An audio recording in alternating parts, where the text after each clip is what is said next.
የአቶ ጌታቸው ረዳ ፓርቲ በአወዛጋቢ ቦታዎች ላይ የተሰጠውን ውሳኔ ካልተስተካከለ በምርጫ እንደማይሳተፍ አስታውቋል። በጠቅላይ ሚኒስትር የምስራቅ አፍሪካ ጉዳዮች አማካሪ በአቶ ጌታቸው ረዳ የሚመራው ዲሞክራሲያዊ ስምረት ትግራይ ፓርቲ የፌዴሬሽን ምክር ቤት በአወዛጋቢ የምርጫ ክልሎች ላይ የሰጠው ውሳኔ የማይስተካከል ከሆነ በምርጫ እንደማይሳተፍ አስታውቋል። በተመሳሳይ የትግራይ ጊዜያዊ አስተዳደር ባወጣው መግለጫ የምርጫ ቦርድ ውሳኔ ህገ መንግስቱን የሚጻረርና ግጭትን የሚቀሰቅስ ነው በማለት በጽኑ ተቃውሞታል። በአማራ እና በትግራይ ክልሎች መካከል አከራካሪ በሆኑ ቦታዎች ላይ ከሁለቱም ክልሎች ውጪ በሆነ ሁኔታ በቀጥታ ለህዝብ ተወካዮች ምክር ቤት ምርጫ እንዲደረግ የፌዴሬሽን ምክር ቤት ምርጫ እንዲደረግ መወሰኑን የኢትዮጵያ ብሔራዊ ምርጫ ቦርድ ማሳወቁን ተከትሎ ስምረት ፓርቲ የተቃውሞ ደብዳቤ ጽፏል።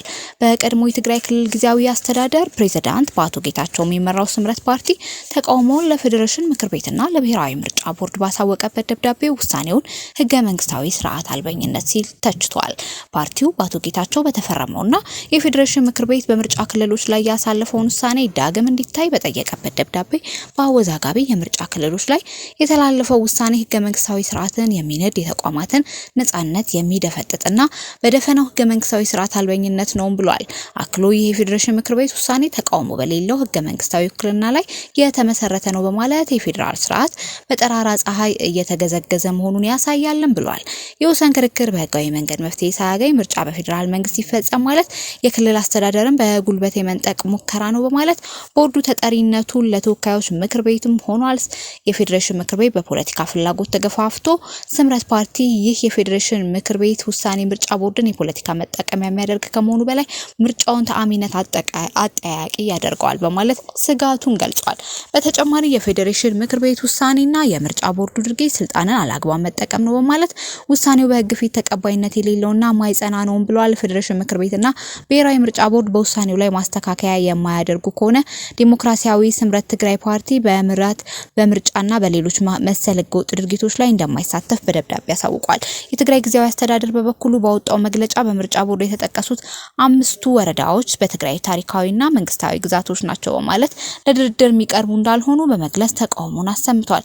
የምርጫ ቦርድ መግለጫ ፕሪቶሪያውን ስምምነት የሚጻረርና በወራሪ ለተያዙ ቦታዎች ህጋዊ ሽፋን የሚሰጥ ነው በማለት የተፈናቀሉ ሰዎች በስቃይ ላይ ያሉ ምርጫ ለማካሄድ መሞከር ህገ መንግስታዊ ስርዓትን የሚቃረን ነው ብሏል። በብሔራዊ ምርጫ ቦርድ የወጣው መግለጫ ጸረ መንግስት ጸረ ፕሪቶሪያ ስምምነት ነው በማለት ግጭትን የሚቀሰቅስ መሆኑን በመግለጽ እንደሚቃወም አስተዳደሩ አሳውቋል። ብሔራዊ ምርጫ ቦርድ በፌዴሬሽን ምክር ቤት ውሳኔ መሰረት በአማራ በትግራይ ክልሎች መካከል አከራካሪ ሆነው የቆዩ 5 የምርጫ ክልሎችን ጉዳይ እስኪፈታ ለብቻቸው ምርጫ እንዲደረግ መወሰኑንም አስታውቋል።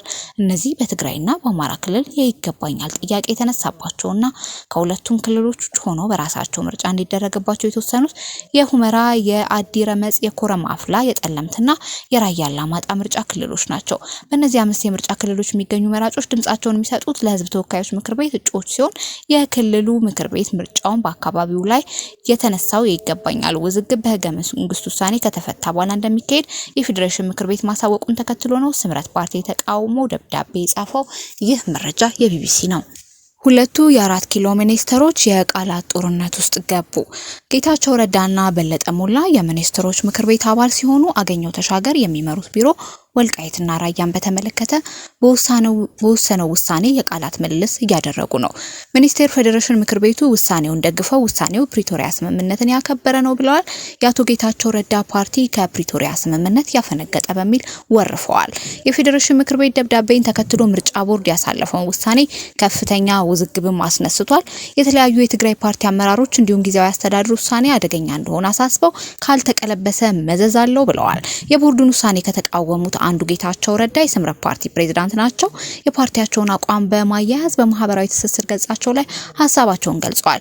ይህን ተከትሎ የኢኖቬሽንና ቴክኖሎጂ ሚኒስተር በለጠ ሞላ የአቶ ጌታቸው መልእክት ስክሪንሾት በማያያዝ ተቃውሟቸዋል። የምርጫ ቀጠናዎችን በተመለከተ መንግስት የወሰነው ውሳኔ ህጋዊና ፕሪቶሪያ ስምምነትን ያከበረ ነው ሲሉ ገልጸዋል። ከፕሪቶሪያ ስምምነት ያፈነገጡ ህጋዊ ፖለቲካ ድርጅቶች ህግ እንዲያከብሩ እናሳስባለን ሲሉም ገልጸዋል። በዚህ መልእክታቸው የአቶ ጌታቸው ፓርቲ ከፕሪቶሪያ ስምምነት ያፈነገጡ ሲሉ ገልጸዋቸዋል።